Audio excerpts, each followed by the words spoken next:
TVICTV. Tratando de detener el terrorismo nuclear.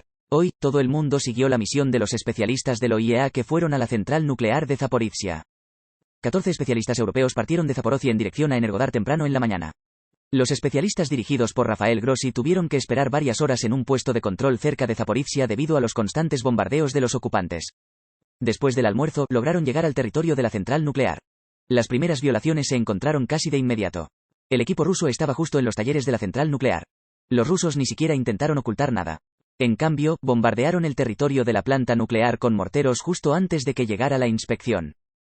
También atacaron edificios residenciales con helicópteros. La OIEA tiene que dar su valoración sobre si esto puede llamarse terrorismo nuclear. Tenemos una misión muy importante que realizar. Como saben, vamos a comenzar una evaluación inmediata de la seguridad y la situación en la estación. Planeamos hablar con los empleados de la ZNPP y establecer contacto con ellos. Exploraré la posibilidad de establecer una presencia permanente del OIEA en la estación. Esto, en nuestra opinión, es necesario para estabilizar la situación en la estación. También para recibir actualizaciones periódicas, confiables, imparciales y neutrales de información sobre lo que sucede en la ZNPP. Deseanos suerte. Hoy, el nuevo año académico comenzó en la mayoría de las escuelas. A causa de la guerra, 300.000 estudiantes se sentaron en sus pupitres menos que el año pasado. En general, casi 4.800.000 niños iniciaron sus estudios de manera presencial, más de 1 millón en línea, el resto de forma mixta. Casi medio millón de jóvenes ucranianos que viven en el extranjero estudian en instituciones educativas ucranianas.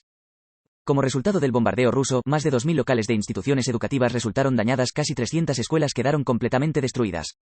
A pesar de todo, los estudiantes se sentaron en sus pupitres. En la región ocupada de Kherson, 100 instituciones educativas han comenzado a capacitarse de acuerdo con el programa ucraniano. Así lo anunció Yuri Sobolevsky, primer vicepresidente del Consejo Regional de Kherson.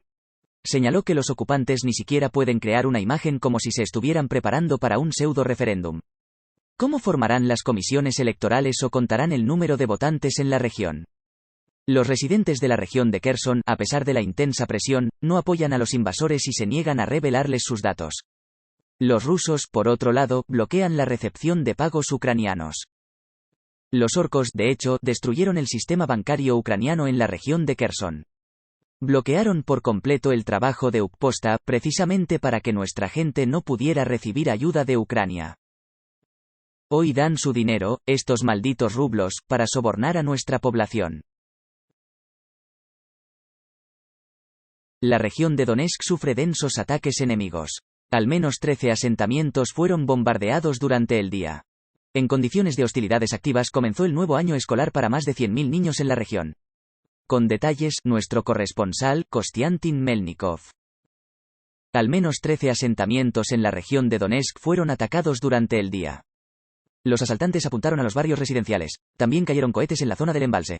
En Kramatorsk, que sufrió un poderoso ataque con cohetes el día anterior, al menos 12 edificios de gran altura resultaron dañados. Señor, ¿cuándo terminará todo esto? Afortunadamente, no hubo víctimas. La mayoría de los residentes del edificio lograron evacuar. Según información preliminar, los invasores atacaron con un misil S-300.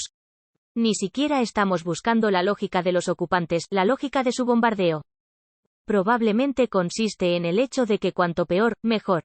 Y golpear objetos civiles como ahora es terror contra la población local. El hecho de que Rusia aterroriza a la población civil también está probado por las estadísticas de pérdidas.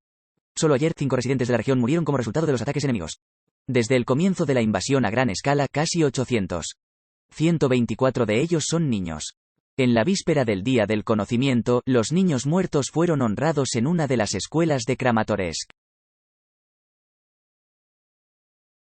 Las escuelas son el objetivo más común para los rusos en la región de Donetsk.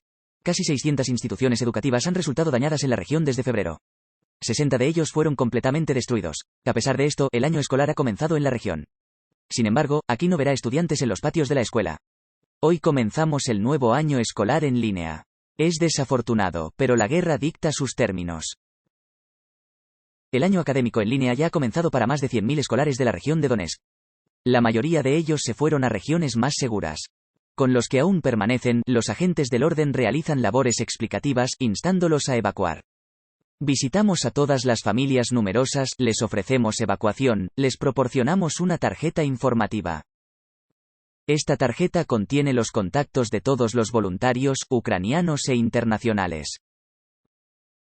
Los voluntarios ayudan a encontrar vivienda, trabajo, etc. Durante el mes de evacuación obligatoria, la policía de la región de Donetsk sacó del bombardeo a casi 2.000 familias con muchos niños. Y estos son 6.500 bebés. Ahora tienen la oportunidad de estudiar no solo de forma remota. De la región de Donetsk, Kostiantin Melnikov, Dmytro Matvienko, Oleksin Baliuk, Fakti, ICTV, Yedini Novini. Otros 450 ocupantes murieron el día pasado gracias a la defensa de las Fuerzas Armadas de Ucrania. El enemigo sufrió las mayores pérdidas en las direcciones de Donetsk y Kurakiv. En general, a partir del 24 de febrero fueron liquidados aproximadamente 48.350 invasores. El ejército ruso perdió casi 2.000 tanques en tierras ucranianas. Nuestros defensores quemaron más de 4.300 vehículos blindados, más de 1.100 sistemas de artillería. Además, los ocupantes no contaron con casi 300 sistemas de cohetes de fuego de salva, más de 150 medios de defensa aérea, más de 850 drones y 234 aeronaves. El ejército de la Federación Rusa ya no tiene más de 200 helicópteros y más de 3.300 unidades de equipo de automóvil. Y también 15 barcos. En el Mar Negro, el enemigo mantiene en espera 3 barcos con 20 misiles Caliber. Las tropas rusas se intensificaron. Esta mañana, 2 misiles tipo Onyx fueron disparados contra Odeschina. Partieron de Crimea. Nuestra defensa antiaérea destruyó un misil, el segundo golpeó un área abierta. No hubo daños ni víctimas, informó el Comando Operativo del Sur.